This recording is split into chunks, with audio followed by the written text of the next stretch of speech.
Oke, assalamualaikum warahmatullahi wabarakatuh. Waalaikumsalam. Innal hamdalillah nahmaduhu wa nasta'inuhu wa nastaghfiruh wa na'udzu billahi min shururi anfusina wa min sayyiati a'malina. May yahdihillahu fala mudilla lahu wa may yudlil fala hadiya lahu.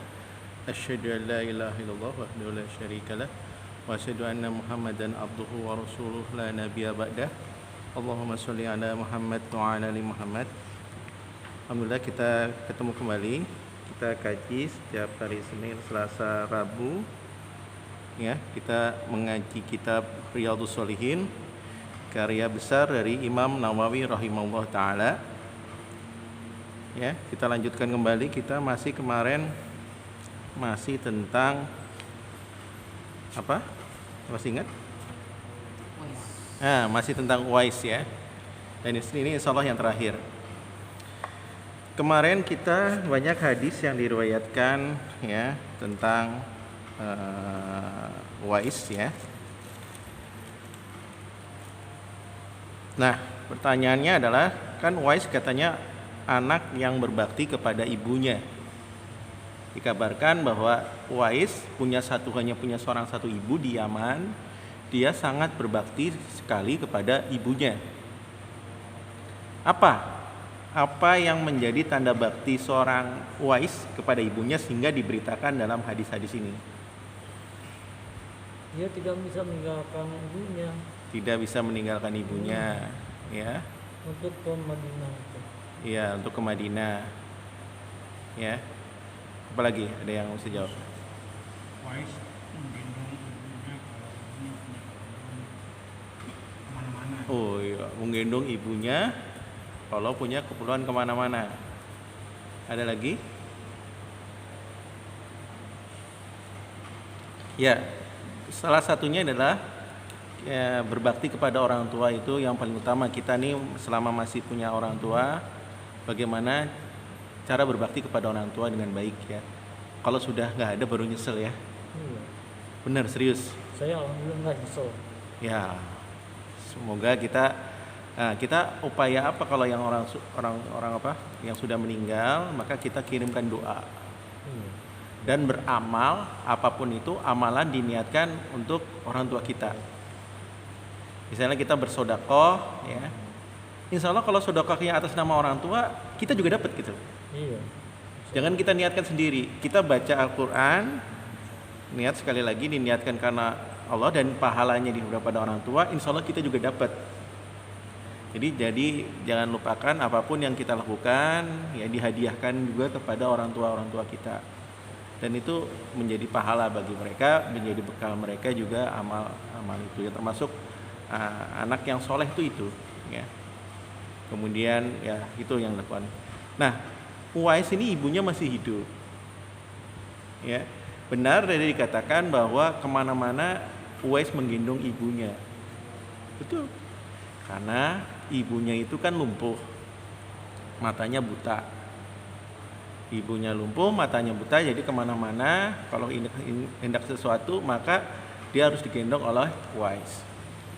Yang paling berat adalah permintaan ibunya ketika ibunya mau melakukan ibadah haji. Bayang nggak, dari Yaman itu ya gurun yang sangat luas ya. Jadi kalau Saudi Arabia sebelah selatannya itu Yaman, itu jaraknya sangat jauh banget. Apalagi itu harus ke Mekah ya, harus ke tempat melakukan ibadah haji. Itu sangat jauh. Dan itu kalau orang-orang dahulu mereka biasanya naik unta. Nah masalahnya Uwais nggak punya unta, kan dia miskin. Ya, dia miskin, sangat miskin sekali. Nah apa yang dilakukan Uwais sehingga dikabarkan bahwa oleh Nabi dia sangat berbakti sekali pada ibunya. Nah salah satunya adalah bahwa ketika ibunya ingin haji, dan haji itu pelaksanaannya sekitar 8 bulan kemudian, Uwais ya hanya punya uang yang tidak seberapa hasil kerja dia, yang itu dibelikan anak sapi yang nggak besar, bukan anak kecil banget ya sekitar 1 tahunan lah ya, 1 tahunan. Dia membeli sapi. Orang tuh menganggap gila loh. Ngapain sih beli sapi? Yang anehnya lagi, Uwais ini ya membuat kandangnya mana? Di gunung. Yang dilakukan setiap pagi oleh Uwais adalah menggendong anak sapi itu dari bawah ke atas bolak-balik. Iya. Hah? Iya. Nah, sampai 8 bulan kemudian anak sapinya gede nggak? Gede. Anak sapinya gede, bahkan melampaui berat ibunya, ya, berat ibunya Uwais, dan ototnya dia juga makin kuat. Jadi dia melatih ototnya. Bilang ya. Jadi luar biasa nih si Uwais ini. Jadi dia Jenius. Cerdas ya. dianggap gila oleh masyarakatnya. Kenapa? Cerdas. Kok aneh banget? Kok bikin kandang di gunung? Bikin kandang di gunung, mau nggak mau kan dia harus kalau malam hari kan harus membawanya naik ke gunung kan. Setiap hari itu bawa lagi untuk cari makanan ke bawah, kemudian naik lagi, bawa lagi ke atas, naik ke gunung, ya kan? Dan itu yang dilakukan Uwais setiap hari sampai akhirnya sapinya besar dan otot-ototnya pun kuat. Nah, yang hebat dilakukan oleh Uwais adalah dia menggendong ibunya dari Yaman sampai ke pelaksanaan ibadah haji. Bisa kita begitu? Nggak bisa.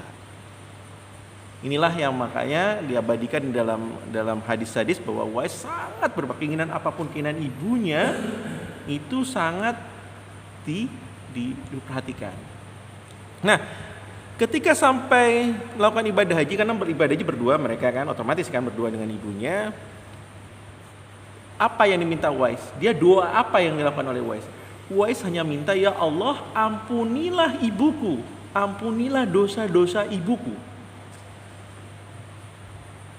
Ibunya bertanya, kenapa engkau nggak meminta ampunan juga untuk dirimu? Apa jawab Uwais? Aku cukup ridho dari ibuku. Ibu meridhoiku, maka insya Allah aku akan masuk surga. Luar biasa Uwais. Jadi kalau ibunya ridho, ya ridho kepada anaknya, maka kita pun bisa masuk surga. Nah, itulah salah satu kenapa Uwais dianggap seorang anak yang sangat berbakti kepada orang tua. Dan pulang pergi dia melakukan ibadah haji itu digendong, tidak pakai kendaraan hidup karena dia nggak punya kendaraan. Berapa lama itu maksudnya? Ya, karena bekalnya nanti udah gede itu sapinya juga dijual kan untuk bekal untuk pergi haji gitu, paham nggak? Kan otomatis sudah gede itu ya sapinya pun dijual untuk bekal untuk melakukan ibadah haji, karena ibadah haji harus punya bekal. Hijjul bait man istata'a ilaihi sabila. Yang namanya kita melakukan ibadah haji, maka kita harus punya kemampuan untuk menuju ke sana. Dan salah satunya adalah perbekalan, dan bekalnya karena sapinya udah gede maka dia jual. Jadi dia beli waktu kecil, ya masih 1 tahun lebih. Kemudian setelah dia mau melakukan ibadah haji, sapinya dijual untuk bekal dia dari Yaman ke Mekah. Dan dia tidak mengeluh sama sekali. Oke, nah itu ya salah satu kemuliaan dari seorang namanya Uwais Al-Qarni. Kita bacakan hadisnya selanjutnya. Wa fi riwayatin li Muslim aidon, dan dalam riwayat Imam Muslim juga anil Usair ibnu Jabir, dari Usair ibnu Jabir radhiyallahu an, ya, anna ahlul Kufah. Nah, ahlul Kufah penduduk Kufah. Jadi kan Uwais kan kemarin dari Yaman pergi kemana? Pergi ke Madinah, ketemu dengan Umar bin Khattab radhiyallahu an. Nah, kemudian ditanya kepada Umar, hendak manakah engkau? Aku hendak ke Kufah. Nah, kemudian Umar menawarkan KTBLC. Masih ingat? Iya. Masih ingat dia menawarkan KTBLC supaya seorang siapa? Uwais diperhatikan di Kufah. Nah, tapi Uwais nggak mau. Saya nggak ingin dikenal oleh orang lain. Kalau kita ingin dikenal orang, tapi dia justru seorang yang tidak mau dikenal oleh orang lain. Nah di sini kita lanjutkan hadisnya. ahlal Kufah ya wafadu alal Umar radhiyallahu an ya, bahwa sungguhnya penduduk Kufah ya, penduduk Kufah, ahlal Kufah, penduduk Kufah wafadu datang ya alal Umar kepada Umar radhiyallahu an ya, semoga Allah meridhoinya, yaitu meridhoi Umar bin Khattab radhiyallahu an. Wa fihim ya, dan di antara penduduk Kufah nih, rajulun ada seorang laki-laki mimman kana yasharu bi Wais. Ya, ada seseorang yang di dalam yang ikut penduduk itu Kufah itu yang sering menghina Wais. Ya. Wais itu sering dihina, dilecehkan ya. Enggak di pokoknya habislah dibully gitu ya. Nggak dianggap. Orang miskin itu orang yang nggak dianggap. Coba di kalangan masyarakat kita, antum miskin, ada yang nganggap dia siapa tuh? Kamu hidup di sana, di luar komplek, ngawur, penduduknya nggak aneh,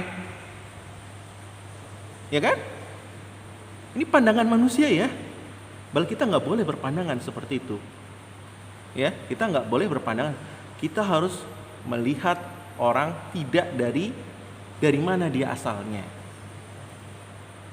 di mana dia tinggal, rumahnya kecil atau gede. Ketika rumahnya gede disamperin, dimintain uang, ya. Tapi penduduk miskin gak punya apa-apa, justru tidak diperhatikan.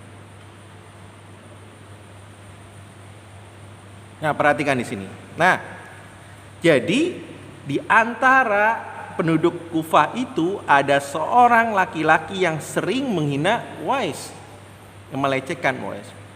Nah, salah satunya nih. Faqala Umar, maka berkata Umar, hal hahuna ahadun minal qaronina.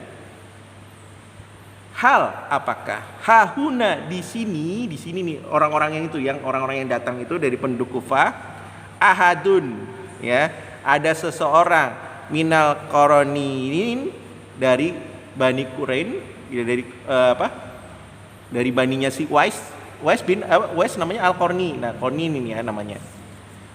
Faja'a dzalika rajulu, maka datanglah lelaki itu ya. Faqala, maka berkatalah Umar, inna Rasulullah sallallahu alaihi wasallam. Nah, disinilah Umar baru ngucapin. Tadinya dia rahasia kan. Di sini orang-orang jadi banyak tahu nih. Inna Rasulullah sallallahu alaihi wasallam qad qala. Ya. Sesungguhnya Rasulullah sallallahu alaihi wasallam telah bersabda, inna rajulan, sesungguhnya ada seorang laki-laki ya'tikum akan datang kepada kamu sekalian. Minal Yamani, dari negeri Yaman. Ya, yuqalu lahu, yang dikatakan kepadanya namanya Waisun. La yada'u, dia tidak meninggalkan apapun bil Yamani, di negeri Yaman, ghairu ummillahu, kecuali ibunya yang dia punya. Dia hanya punya ibunya, tidak punya apa-apa. Ya. Nah, kemudian qad kana bihi bayadun, bahwa dia pernah kena penyakit belang. Ya, pigmennya berubah ya. Ada yang mengatakan bayat itu lepra, tapi enggak seperti lepra ya, sebenarnya penyakit kusta ya. Kusta sama lepra namanya. Tapi ini penyakit karena perubahan pigmen. Pigmen ini kadang-kadang ada yang putih, belang. Dan dia sembuh dari belang-belangnya itu loh. Ya, dia sembuh dari belang-belangnya itu, kecuali hanya satu tanda supaya Umar mengenalnya, yaitu sebesar uang dirham. Ya. Fada'at ya. Kemudian fada'allahu taala, kemudian Wais ya berdoa kepada Allah taala, fa'adhabahu ya, kemudian menghilanglah penyakit tersebut, hilang ya. Illa maudiat dinarin, kecuali hanya sekeping uang dinar. Ada yang tadi dirham, ada yang dinar. Ya. Au darahim, atau ada yang mengatakan 1 dirham. sekeping dinar atau sekeping dirham. Dinar itu uang emas, dirham itu uang perak. Jadi standar pada zaman Rasulullah SAW itu adalah standarnya emas dan perak. Dan emas dan perak itu terbukti paling stabil dunia. 1 dinar sekarang itu harganya lebih dari 3 juta. 1 dinar itu 4,25 gram. 1 gram emas sekarang sekitar hampir 1 jutaan. 1 kambing itu zaman Rasulullah 1 dinar. Sekarang 1 dinar bisa beli kambing nggak? Bisa. Masih bisa. Stabil. Sekali lagi. 1 dinar itu 4,25 gram emas. Sekarang 1.070.000. Nah, zamannya Rasulullah 1 kambing 1 dinar. Dengan uang sebesar 4 juta lebih masih bisa beli kambing nggak kita? 4 juta 250, 4 juta setengah. 4 juta. 4,3 juta. Bagus tuh. Iya, dikerupiahin. Maka kita sebenarnya investasi lebih baik beli emas. Tapi nggak bisa untuk jangka pendek ya. Jadi emas itu disimpan boleh. Tapi ingat ya, kalau udah 85 gram harus kena zakat. Karena emas simpanan. Ya. Jadi lebih baik nyimpan emas ya. Kemudian itu nilainya akan stabil daripada kita megang rupiah di bank. Karena dalam Islam nggak boleh yang namanya megang uang, itu harus diputar. Atau ya, kalau Islam tabungan itu sebenarnya sodakoh itu tabungan kita di akhirat, bukan kita nabung di bank. Itu bukan tabungan kita, itu tabungan dunia. Tabungan akhirat adalah kita banyak sodakoh. Kalau bisa uang kita dihabiskan untuk sodakoh. Jadi hukum nabung bukannya boleh? Boleh, maksudnya ini kan Islam. Ini kan kita versinya tabungan nanti yang di akhirat, tabungan kita bukan tabungan yang sebenarnya seperti kita tabungan dunia. Boleh aja tabungan dunia ini kan. Cuma yang nanti dinilai adalah bagaimana kita banyak sodakoh, itu tabungan kita di akhirat, kita paham nggak? Nah, gitu ya. Bukan berarti kita melarang nggak boleh nabung, boleh nabung. Cuma untuk lebih stabil daripada kita nabung uang, mendingan nabung emas gitu loh. Dan emas jangan emas perhiasan. Emas biasanya kan disuka oleh perempuan kan, tapi nilainya ya itu turun. Emeng. Nah, karena apa? Campuran. Nah, emasnya emas logam mulia. Campuran. Nah, ya logam mulia. Dari 0,5 gram sekarang sudah ada ya, setengah gram juga udah ada tipe antam. Ya kalau bisa nabungnya nabung emas. Nah itu ya. Jadi seperti itu.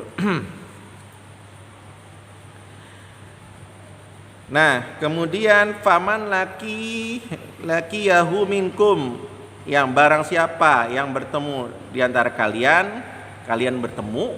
Jadi berarti ini bukan hanya sebenarnya untuk Umar saja ya, bertemu dengannya. Fal yastaghfir lakum, maka minta ampunan ya. Dosa-dosa kita minta diampuni melalui perantaran Wais itu bagi kalian ya. Gitu. Wa fi riwayatin lahu, dan di riwayat lain lahu kepadanya an Umar, dari Umar radhiyallahu an, qala inni, sesungguhnya aku, kata Umar, sami'tu, aku mendengar ya, Rasulullah sallallahu alaihi wasallam yaqul, beliau bersabda, inna khairat tabi'in, ya, sesungguhnya sebaik-baiknya tabi'in. Apa itu tabi'in kemarin? Tabi'in. Yang bertemu dengan sahabat tapi tidak ketemu dengan Rasulullah, dan dia keadaan muslim dan meninggalnya pun dalam keadaan muslim. Yang bertemu dengan sahabat walaupun sesaat dikatakan tabi'in.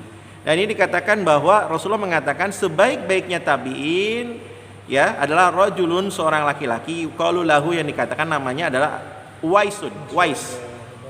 Sebaik-baik tabi'in ya. Walahu, dan dia mempunyai walidatun, seorang ibu ya. Wa kana bihi bayadun, dan dia pernah mengalami penyakit belang ya. Famuruhu, maka mintakanlah kepada dia ya. Ini Rasulullah justru mintakanlah kepada dia untuk apa? Fal yastaghfir lakum ya, untuk meminta ampunan melalui perantaran beliau. Minta ampunan atas dosa-dosanya ya. Oke. Ada pertanyaan tentang Wais sampai sini?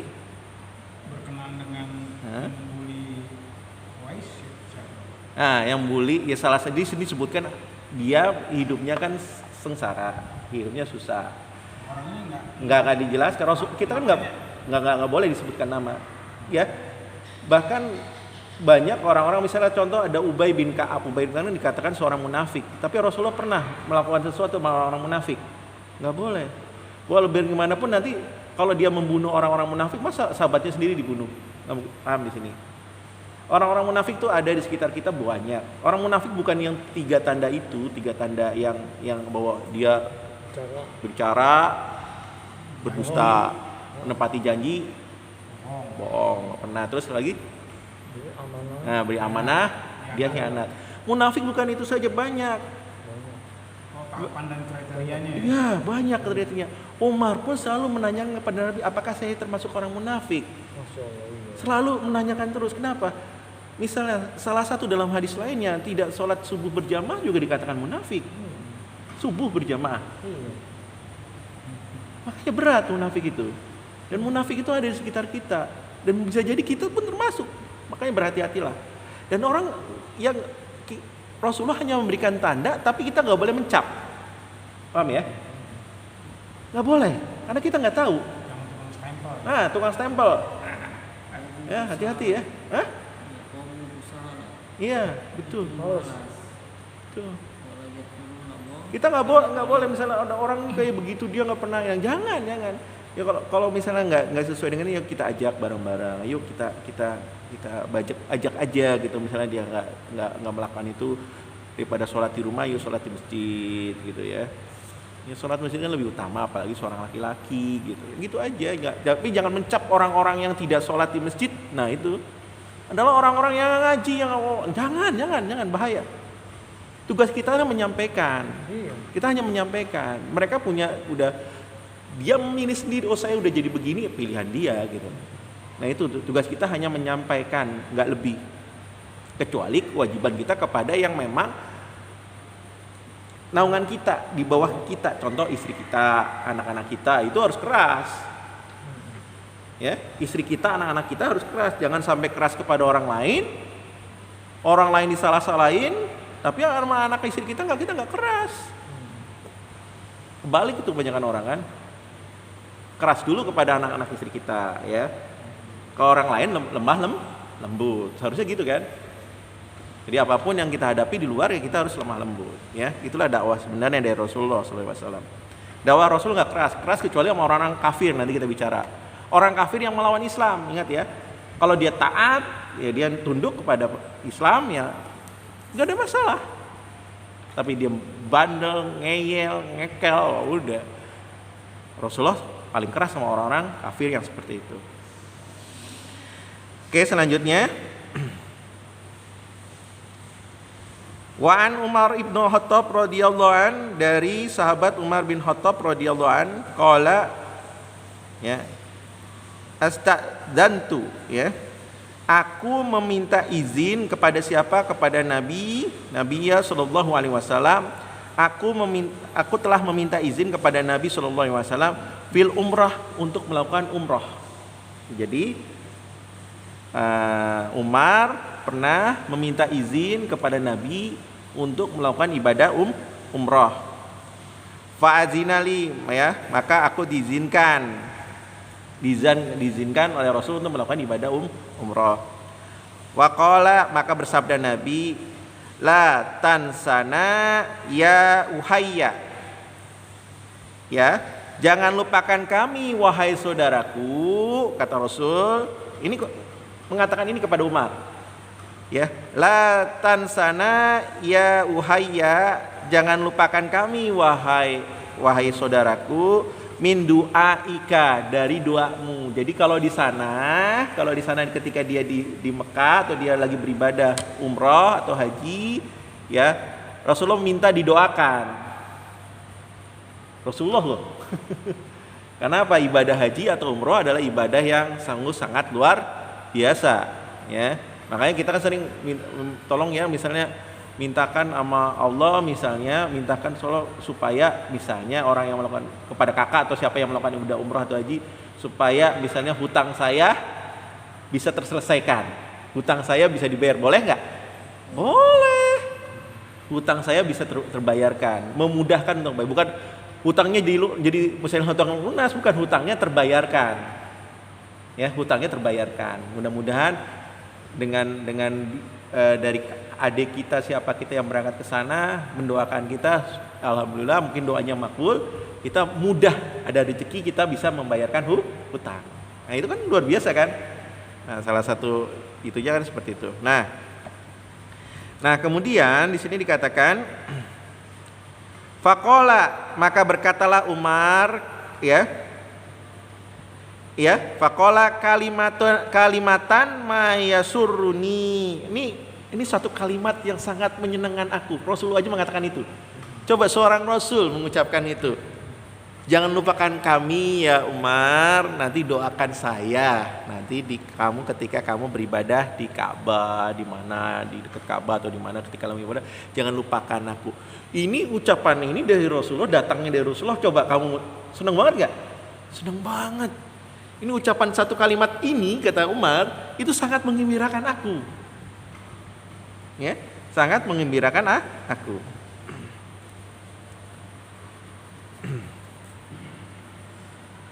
Anali biha, ya. Anali biha dunia. Seandainya aku ini mempunyai dunia, kata Umar, ya. Wa fi riwayatin, dalam riwayat yang lain, waqala, ya. Waqala, maka berkata sabda Rasul, asrikna, sertakan kami ya Uhayya, ya Uhayya, ya. Sertakan kami wahai saudaraku fi du'aika, di dalam doa-doamu. Ya, ini kata Rasul.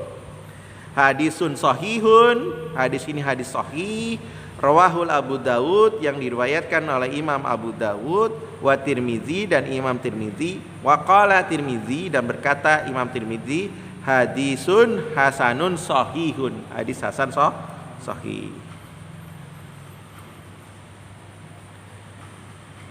Selanjutnya dari Ibnu Umar. Ibnu Umar itu adalah anak dari Umar bin Khattab. Nama aslinya adalah Abdullah. Nah, Ibnu Umar. Abdullah anaknya Umar. Nah, Wan Ibnu Umar radhiyallahu anhuma, dari sahabat Ibnu Umar radhiyallahu anhuma, semoga Allah meridhai keduanya, yaitu meridhai Ibnu Umar dan meridhai Umar bin Khattab. Qala, berkata Ibnu Umar, kana nabiyyu sallallahu alaihi wasallam yazuru, ya, berziarah, menziarahi Kuba. Kuba itu Masjid Kuba, ya. Masjid Kuba adalah masjid yang pertama kali didirikan oleh Rasulullah sallallahu alaihi wasallam. Dan kebiasaan Nabi adalah setiap pekannya beliau mengunjungi Kuba. Ini sunnah, ya. Makanya kalau kita di Madinah jangan sampai kita melupakan sunnah ini, yaitu menziarahi Kuba, maksudnya mengunjungi Kuba. Di sana cukup sholat 2 rakaat saja. Cukup sholat 2 rakaat, ya. 2 rakaat aja, cukup 2 rakaat, ya. Sholat sampai di sana kita sholat 2 rakaat, ya sudah, gitu aja. Enggak perlu berbelanja. Karena di sana banyak orang belanja. Itu sunnahnya enggak usah berbelanja, enggak usah berbelanja di sana lah, ya. Nah, kemudian Rasulullah juga biasa menziarahi Uhud, ya. Di sana ada makam siapa? Makam pamannya Hamzah dan para syuhada Uhud. Nah, ini sunnah, ya. Jadi kalau kita sedang ada di Mekah, sedang ada di mana, ada di Madinah, ya, jangan lupalah menziarahi. Kalau di sana ada ulama, ya, kita ngaji. Karena setiap pagi sebenarnya kalau di Masjid Nabawi, ya, Masjid Nabawi itu, kalau nggak ada corona, sebenarnya setiap pagi itu ada kajian. Wah, di pintu ini kajian, ada banyak kajian, ya. Nah, ada kajian yang juga berbahasa Indonesia. Jadi ada biasanya mahasiswa sana S3 yang doktoral, yang diberi kesempatan oleh pemerintah Saudi untuk mengajar kitab di sana. Kitab, ya. Ngajinya bukan ngomong ngaji kitab, ya, supaya nggak ngawur. Karena kalau ngajinya nggak kitab tuh ngawur banyak kan. Jadi ngaji kitab apa saja, silakan antum pilih. Nah enak di sana ngajinya sama syekh langsung ya, sama ulama besar semua tuh yang mengajar di Medina University dan sebagainya. Enak tuh di sana, kita berkahnya banyak. Ada juga ngaji tahsin di sana, ya. Ngaji tahsin, ada, banyak ya. Orang Mekah. Orang-orang sana, ada orang-orang yang kulit hitam juga ada, biasanya doktoral Madinah itu. Enak komunikasi, dia bahasanya pelan, lembut sama kita, walaupun kulitnya hitam. Saya pernah tuh ya tahsin ya sama dia. Dan dia mengakui ya, tahsinnya orang Arab dikira bagus enggak? Belum tentu loh. Walaupun dia bisa bahasa Arab jago, tapi tahsinnya kurang. Dan mereka mengakui dengan bahasa Arab, ngomong bahasa Arab, tahsin orang-orang Asia Tenggara is good. Bagus. Good. Lebih baik kata dia. Bener, coba kori-kori. Coba ulama-ulama besar dari Indonesia banyak nggak di sana? Banyak. Iya, hebat. Banyak. Syekh Sambasi Al-Minangkabawi itu dari mana? Dari Minangkabau. Syekh Sambasi dari Sambas. Jadi imam. Tarmesi dari Jawa Tengah. Nawawi Al-Bantani, semua jadi imam besar di sana. Khatib ya. Khatib termasuk imam besar, imam Masjidil Haram. Makanya coba kalau antum ya, kalau di sana ya kubur. Kalau kubur itu kalau berapa tahun kemudian hilang kuburnya karena kan diisi oleh orang lain. Coba kuburnya para imamnya. Imam Nawawi Al-Bantani, Syekh Nawawi Al-Bantani. Sampai sekarang masih ada, nggak berani tuh pemerintah Arab untuk menggusurnya. Walaupun sekarang ada di bawah, ada jembatan tol yang besar di bawahnya. Itu nggak berani mereka menghancurkan. Karena sering digiari oleh orang-orang kita. Masih ada, karena bagi Saudi, bagi pemerintah sana juga itu syekh besar. Bagian dari sejarahnya mereka. Ya. Bukan orang sono gitu. Jadi sebenarnya dihormati. Ya, dihormati, ya. Bahkan saya mengatakan Imam Nawawi ya itu adalah pencetus gerakan jihad di Indonesia. Loh, ya jelas sekarang ini. Ya, coba. Siapa murid-muridnya? Murid-muridnya Kiai Haji Ahmad Dahlan. Pendiri Muhammadiyah, pendiri Al-Irsyad, pendiri Persis, pendiri Nahdlatul Ulama Kiai Haji Hashim Asy'ari. Guru mereka pada siapa? Imam Nawawi Al-Bantani, Syekh Nawawi Al-Bantani. Maka dia sebenarnya menggerakkan dia, walaupun dengan mengajarkan kepada para santri-santrinya untuk bagaimana Indonesia untuk lebih kuat lagi di sana. Walaupun dia di Arab. Makanya saya tuh bingung ya, mereka kalau pendiri itu nggak ada perbedaan sama sekali, mereka itu adalah orang-orang besar ya. Pionir, ngajinya juga bareng-bareng. Kenapa kita jadi begini, jadi aneh gitu pas kesini-sini menganggap organisasi itu jadi lawan-lawan kita. Cokroaminoto tuh dia siapa gurunya? Kalau Cokroaminoto, Siapa gurunya? kalau Haji Umar Said Cokroaminoto itu pergerakan di dalam bidang politik. Kalau politik ya, kalau itu saya bilang pergerakan dalam bidang dari sisi keagamaan. Ya, dari sisi juga dalam agama juga dia piawai juga. Piawai, tapi dia lebih ke retorika. Karena dia sebenarnya pemahaman juga Marxis. Iya, ada juga. Pemahamannya Marxis. Ceritanya panjang nih kalau. Pemahamannya Marxisme. Makanya ilmunya diambil oleh tokoh-tokoh komunis, ya. Seorang tadi Cokroaminoto gurunya Tan Malaka. Gurunya Soekarno, gurunya Hatta. Tapi bukan gurunya para kiai-kiai kita. Jadi gini, agak beda. Jadi saya masih nggak srek dengan Cokroaminoto dan teman-temannya. Saya lebih srek para kiai, karena kiai lah yang menggerakkan orang. Yang menggerakkan jihad itu kan para kiai. Kalau mereka kan cuma kalangan intelektual. Nasionalis. Ya, kaum nasionalis lah kita bilang. Tapi yang menggerakkan, yang dekat dengan masyarakat adalah para kiai. Oh iya. Ahmad Dahlan dekat sama masyarakat. Iya, dia berhadapan dengan Belanda. Nah, ya seperti itu. Jadi yang berperang langsung ya para kiai dan itunya para santri-santrinya. Oh, dia diplomatis ya. Ya, kalau mereka kan nggak perang, diplomatis saya Cokroaminoto perang enggak. Soekarno pernah perang, pernah jihad, nggak pernah. Hatta pernah angkat senjata, nggak pernah. Konseptor yang Iya. Cuma sayangnya gitu ya, yang berperang kita umat Islam, tapi yang terima adalah kemenangan kaum nasionalis. Kenapa? Kiai-kiai kita sangat tawadhu, udah selesai perang balik lagi ke pesantren. Ngajar lagi. Saya nggak mau ikut-ikut politik. Ya kan? Akhirnya yang ngambil kaum nasionalis yang nggak pernah jihad, ngangkat senjatanya nggak pernah. Ya kan? Sejarah tapi Nah, tercatatnya beda ya. betul. Jadi yang saya mengatakan lebih peran adalah para kiai. Bukan kaum nasionalis baru muncul tahun berapa? Itu pun diberitakan dari buku-buku sejarah, padahal nggak terlalu terkenal juga dulunya. Yang kenal siapa? Kiai-kiai setempat. Ya? 19-an. Nah, Dia yang merakyat kan. yang merakyat ya para kiai.